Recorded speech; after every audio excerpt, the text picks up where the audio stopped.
అందించారు వ్యాసులు వారు. లేకపోతే వాళ్ళు మనం వేదాలని చదవడం చాలా కష్టమయ్యింది. మరొకప్పుడు అనంత వేదాలు.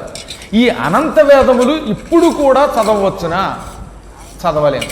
కానీ చదవడం వల్ల వచ్చే ఫలితం రావచ్చునా? వస్తుంది. ఏమిటి?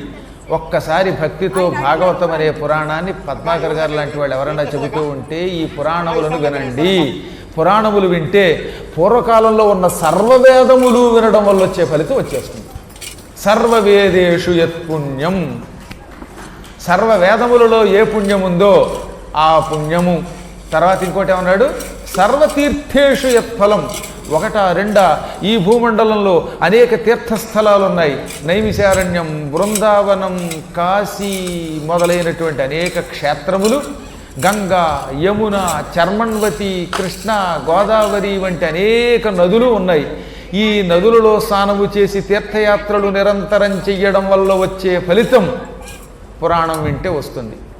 పైగా ఏమంటున్నాడో తెలుసా? 18 పురాణాలు 18 సార్లు వినక్కర్లేదట. సకృత్తు అంటే ఒక్కసారి.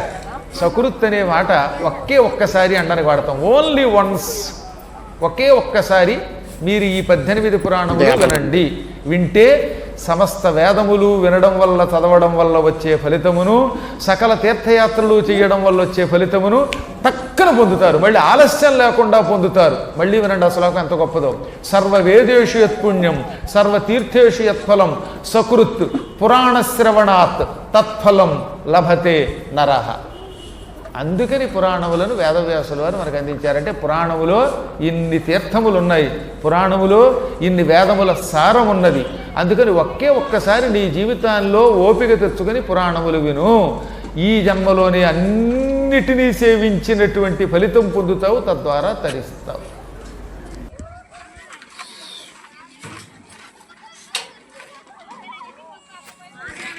జై శ్రీరామ్. జై గురుదేవ.